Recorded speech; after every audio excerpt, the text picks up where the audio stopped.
강석현입니다. 오늘은 인문학, 생각하는 인문학이라는 이 책을 여러분께 소개해드리면서 인문학이 왜 중요한지에 대한 이야기를 잠깐 소개해드리겠습니다. 이 책에 나온 내용을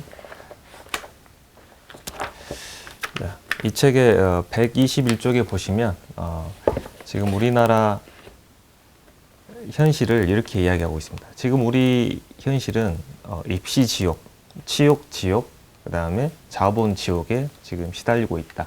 그러면 이 입시와 치욕과 자본주의의 지금 지옥에 살고 있는 우리나라가 어떻게 하면 이런 지옥에서 해방될 수 있을 것인가에 대한 이야기에 어떤 해결책으로서 저자는 바로 인문학에 있다라고 소개를 하고 있습니다.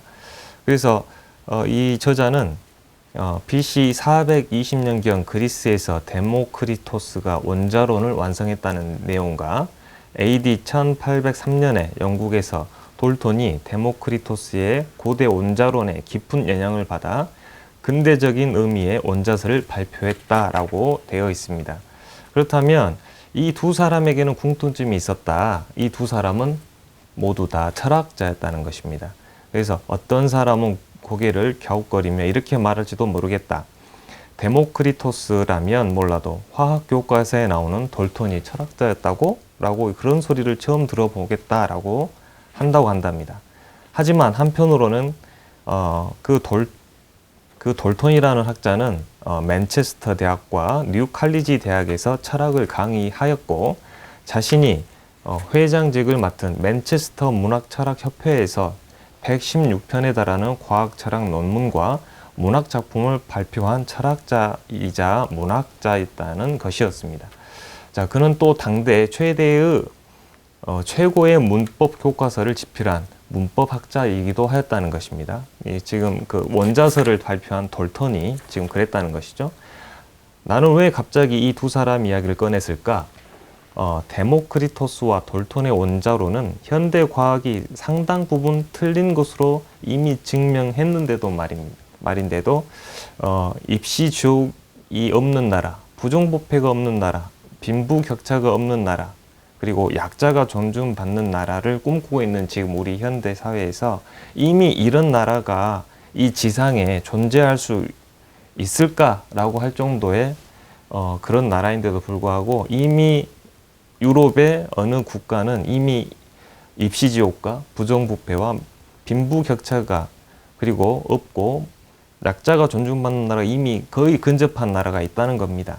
물론 이런 나라에도 명문대와 부자는 이미 존재하지만 그러나 모든 부모가 자녀를 명문대에 보내려고 하지 않으며 명문대를 나왔다고 해서 큰 특권을 누리지도 않는다는 것입니다. 이 선진화된 나라는요.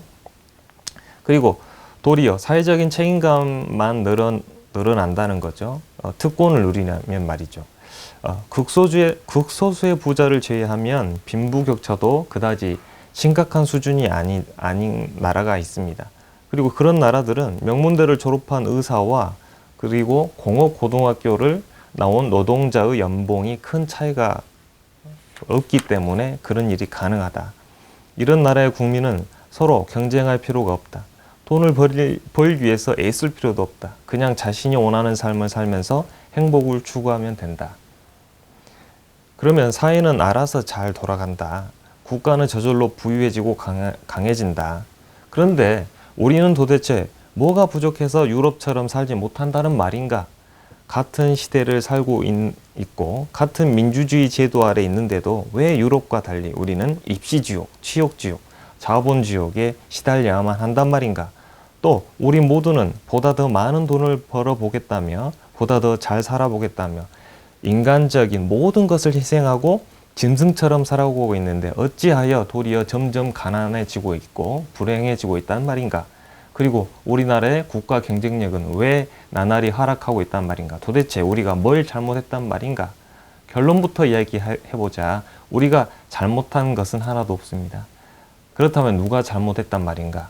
지금부터 그 원인을 파헤쳐보자 라고 하면서 저자는 우리가 잘못하지 않았지만 왜 우리나라는 사회 구조적으로 이런 입시주옥, 부정부패가 판치는 나라, 빈부격차가 심한 나라, 약자가 존중받지 못하는 나라가 되었는가라고 했을 때 10가지 정도 그 원인을 두고 있는데, 첫 번째는 고조선의 멸망, 두 번째는 고구려와 백제의 멸망, 세 번째는 고려 때 원나라의 강제 지배를 받은 일, 네 번째 임진왜란과 병자호란, 다섯 번째 조선의 멸망, 여섯 번째 일제의 식민 지배를 받은 일, 일곱 번째 해방 후 친일파 척결을 실패한 것, 여덟 번째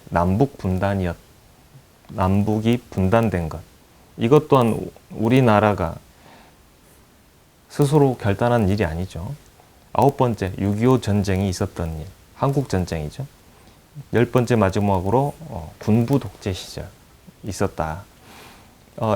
이 10가지의 이 사회적인 일이 발생함으로써 우리나라는 이런 입시지옥, 부정부패가 판치는 나라, 빈부의 격차가 심한 나라, 약자가 존중받지 못하는 나라가 되었다고 저자는 이야기하고 있습니다.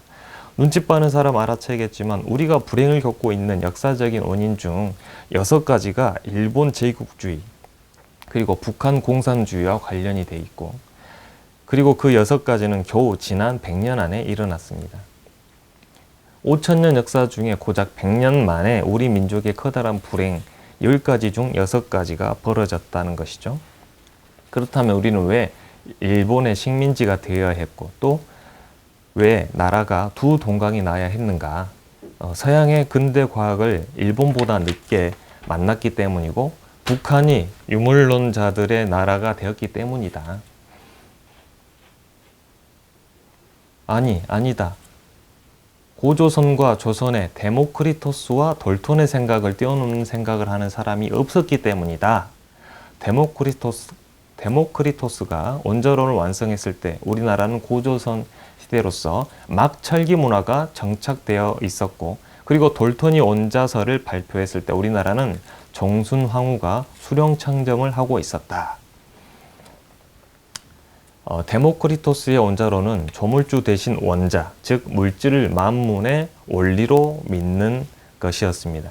데모크리토스의 원자론이라는 것이죠. 그러니까 소크라테스 이전의 데모크리토스. 그래서 이제 데모크리토스의 원자설은 또 어디서 나와 있느냐 했을 때, 이제 이 책 세상을 바꾼 철학자들이라는 이 책에 보면 소크라테스 이전의 철학자 중에 데모크리토스가 어떤 이야기를 했던 사람인지에 대해서 나오고 있어요. 데모크리토스는 모든 만물의 근원을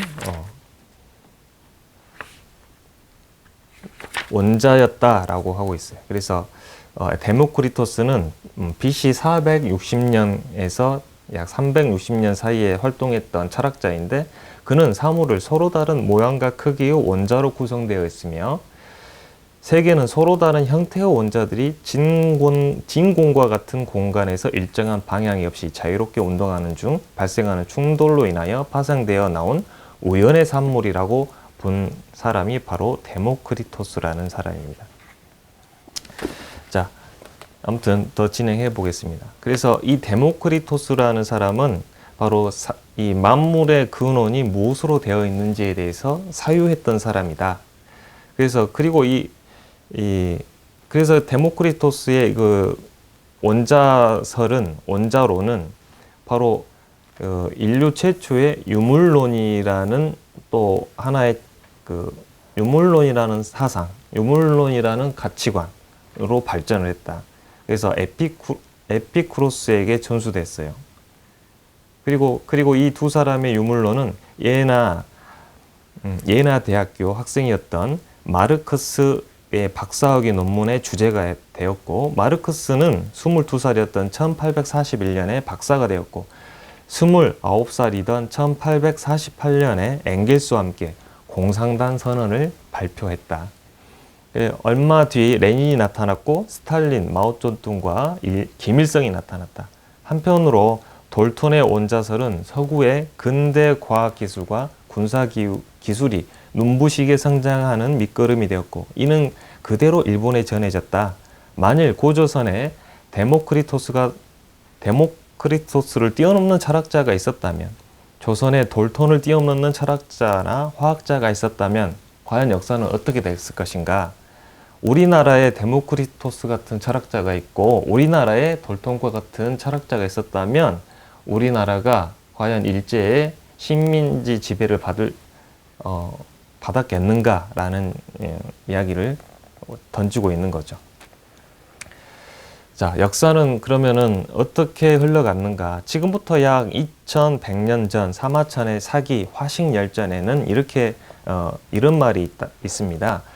사람은 자기보다 재산이 10배 많은 자를 만나면 욕을 하고, 100배 많은 자를 만나면 두려워하고, 1000배 많은 자를 만나면 고용당하고, 10,000배 많은 자를 만나면 노예가 된다. 그게 사물의 이치다 라는 말을 바로 사마천이 했다는 얘기죠. 그래서 사마천이 사기를 완성했을 무렵 우리나라는 고조선 시대였다. 로마는 2차 노예전쟁 중이었고요. 어처구니 없지 않습니까? 지금 우리 사회 구조는 그때와 크게 다를 바 없다는 얘기죠. 그래서 생각하는 인문학이 필요하다. 그래서 저자는 정말 생각하는 철학자들, 이렇게 세상이 어떻게 구성되어 있고 어떤 원리로 돌아가는지를 깊이 사고했던 이 철학자들이 바로 그 생각하는 사고의 능력이 탁월했기 때문에 바로 그 높은 문화를 형성할 수 있었다라는 것을 이야기하고 있는 거죠. 그렇지, 그럼 만약에 그렇게 사고를 하지 못했던 사회는 결국 약육강식의 그런 어떤 원리에 의해서 먹혀버리고 지배받게 된다. 그래서 저자는 그러한 삶을 노예적인 삶이라 한다는 것이죠. 자, 더 이어가겠습니다. 자, 하지만 현실은 안타깝기만 하다. 그럼 어떻게 해야 할까? 지금 이 글을 읽고 있는 당신이 변화되어야 된다는 것입니다. 군자가 되라는 의미가 아니다. 물론 유학에서 말하는 가장 이상적인 인간인 군자가 되면 좋을 것이나, 그러나 유학이 동아시아를 지배한 2500년 동안 군자가 몇이나 나왔는가? 좀 더 현실적인 이야기를 하고 싶다. 앞에서도 말했지만 나는 한때 우리 사회의 밑바닥까지 있었다. 당시 나는 취직시험에서 연거푸 고배를 마시고 시리에 빠진 나머지 술과 게임으로 난 날을 보냈던 사람들에게조차 위안거리였다. 그들은 내 뒤에서 이렇게 수군거리곤 했다. 그래도 우리는 저 인간처럼 무지막지한 빚을 지고 있진 않으니까 말이야. 하지만 지금 그들은 이렇게 말한다. 당신이 무명했던 시절, 얼마든지 당신 곁에 있을 수 있었는데도 그렇게 하지 못했던 걸 뼈아프게 후회한다. 만일 그때 내가 당신과 함께 인문학을 했다면 지금 나는 어떻게 변했을까? 어쨌든 이제라도 인문학을 접하게 된 걸 행운으로 생각한다 라고 한다는 겁니다. 그러면서 좀 작가답지 않는 말을 하겠다. 그들은 나의 세속적인 성공에 영향을 받아 새로운 삶을 시작했습니다. 세상에는 세 부류의 사람이 있다. 첫 번째, 스스로 깨달아 새로운 삶을 사는 사람. 두 번째, 읽고 듣고 배워서 새로운 삶을 사는 사람. 세 번째, 누군가의 성공에 자극받아 새로운 삶을 사는 사람. 이렇게 세 가지가 있다고 말했습니다. 안타깝게도 첫 번째 사람이 세상에 많이 있으면 좋겠지만 안타깝게도 세 번째 부류가 무척 많다는 거죠. 즉 누군가의 성공을 보면 그때사 비로소 자극을 받는다는 거죠. 그래서 저자는 이렇게 말합니다. 그런데 나는 여기서 희망을 본다. 이는 곧 내가 성장하고 성공하는 만큼 사람들을 변화의 길로 이끌 수 있다는 의미이기 때문이다. 여기까지 쓰고 나니 문득 비트겐슈타인이 떠오른다. 언젠가는 세상을 변화시키고 싶다고 말하는 사람들에게 그는 이렇게 조언했다고 한다. 당신이 세상을 변화시키기 위해서 할 수 있는 유일한 일은 당신 자신을 변화시키는 일이다 라는 말을 했다는 것이죠.